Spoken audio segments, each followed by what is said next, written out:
So this is my review, my take on the new Peugeot E208, which is also a Vauxhall Corsa, because Vauxhall are now owned by Peugeot Citroën Group, PSA Group. I'm normally enthusiastic about all EVs. I have to say, I'm a bit disappointed.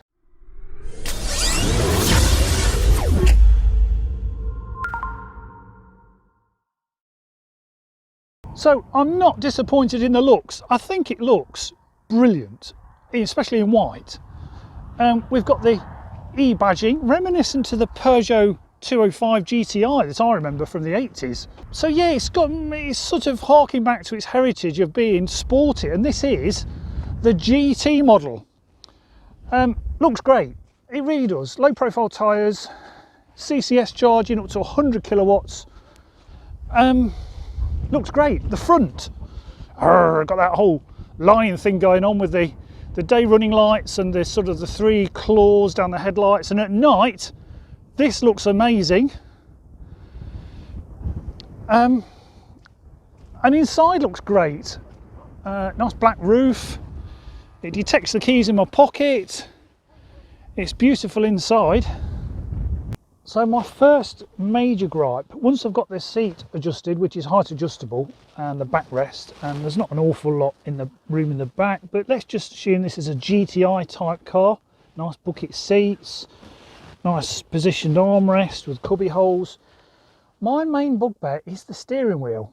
Now, as you can see, I've got the seat back as far as it could go, and my knees are hitting the steering wheel. I've not got a problem with the size of the steering wheel, it's just I can't get comfortable in it. Now, if I adjust it so I can see the dashboard, I just have to sit with my legs splayed apart. If I push it up, so I've got more leg room, that is my view. I cannot see the speed or anything, and this is at my eye level. So that for me is just getting comfortable in this thing. I have to set it, this is at my eye height, I have to set it about there so I can see the dashboard, and it's just not ideal for me. But that's my first gripe.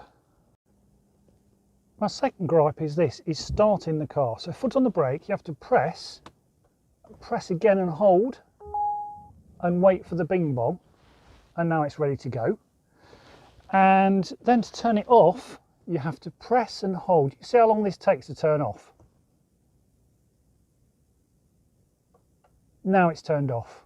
That to me is too long. I know it sounds like a first world problem, but yeah, having to press twice and hold, it's too long. It's too much of a faff. And then we've got the gear selector. Now in most EVs, you just pull it back. You've got park, reverse, neutral, drive. So for drive, you just pull it back.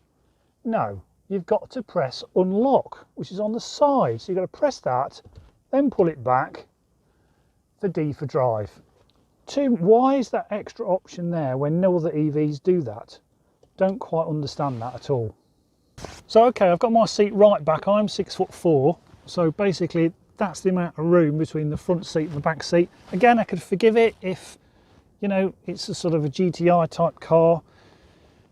That's how to adjust the seat rest, the back of the seat. Virtually got my hand in the rear of the car, and that, believe you me, around the seat belt and all this gubbins is awkward to adjust. My next gripe is this screen. It looks lovely, lots of nice pleasant bongs, and it's fairly responsive. You can change all sorts of settings, profiles. It's great. But if you're in any option such as sat nav, for instance, and you want to change the temperature, you have to go, whilst you're driving, bear in mind, touch that part there to bring up that. There's the fan, so you can alter the fan like that, and then your temperature, when it's on low, let's go to 14, 15. So that's how we change the temperature. Now I know you can put it on auto and it will just do its own thing, but whilst you're driving, you just want to turn a knob. You shouldn't have to go into a screen to change the speed of the fan, the temperature, or the direction of the airflow. It's too many processes whilst you're driving the vehicle. think that's a major oversight on Peugeot's part. The buttons, I could get used to these. These are touch sensitive at the back, and these are just like piano keys. Yeah, I love the dash. The dash is really cool. So from this knob here, you can change all sorts of options. As you can see, it's like a 3D hologram. So you can personalize it. You've got navigation, again, it could come up. So yeah, there's a lot of style, just not a lot of substance. These colours here you can change, which is quite interesting. Let's see if I can show you that now. I doubt whether I'll be able to find it in here. System settings. No, I don't know.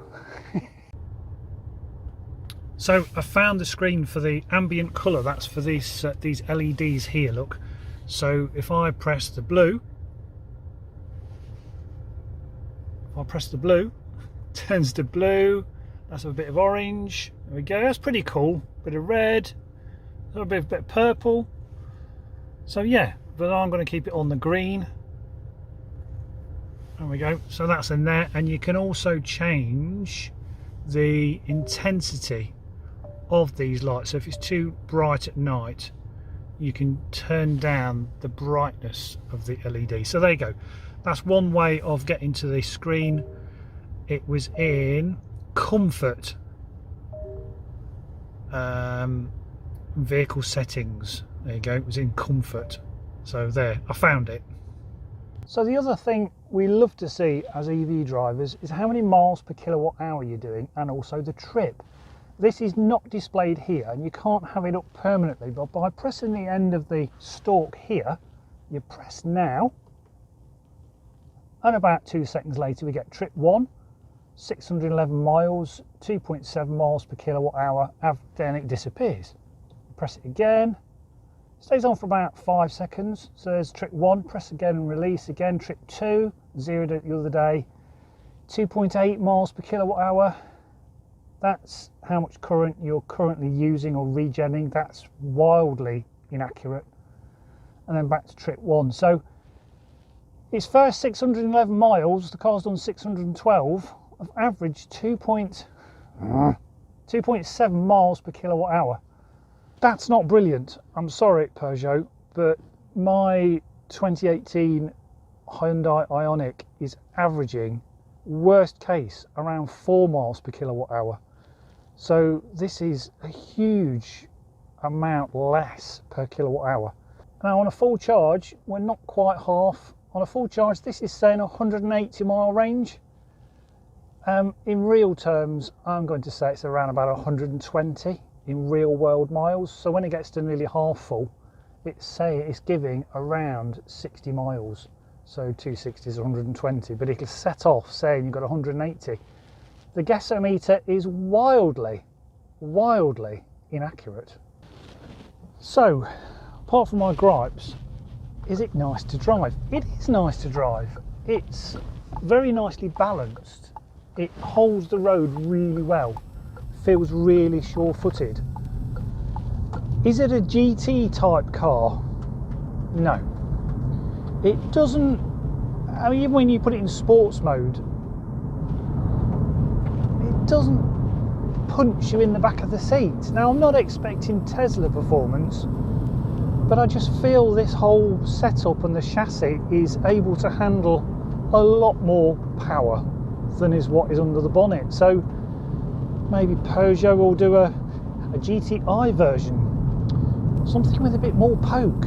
If it drove really quickly and it's had that performance and that punch of a proper GTI that we all knew in the 80s, I could forgive all the rest of its little quirks and idiosyncrasies and not being able to see miles per kilowatt hour and it being a faff to start and stop and select drive and reverse and pressing knobs and scratching your head at the same time. I could forgive it if it really had the performance, but it just doesn't. It looks great, it goes round corners fine, it just hasn't got that GTI performance that I was expecting the e208 to have. The regen is woeful. It's just poor. I'm going to engage B. It's not massive, I have to say, and you find yourself using the brakes a lot more than any other vehicle. Even the 40 kilowatt hour Leaf with the e-pedal is better than this. Tight turning circle. It's just such a shame. I've been really looking forward to this, but after driving it, what, over 500 miles myself personally, it just could have been so much better, Peugeot. Sort out the gasometer. It's now saying 54 miles range. It's just all over the place. Have some indication that you can always see the miles per kilowatt hour in front of you. Sort out the steering wheel, or maybe Peugeot don't like tall people. Maybe it's a French thing. Can I say that now we've left the EU? Probably not. Yeah, it looks amazing. I love the dash at night. It looks fantastic. Changing the colours of, you know, the green stripe, the LED, brilliant. But it just falls down in too many areas for me. Anyway, I still like it. It's still an EV. You know, I'd have it over the diesel or the petrol. And if this ticks all your boxes and you love the way it looks and it drives and you're not that bothered about getting massive miles per kilowatt hour, then go for it. It's an electric car. It's very well screwed together. But for me personally, it just falls short. Anyway, thanks for watching. See you next time.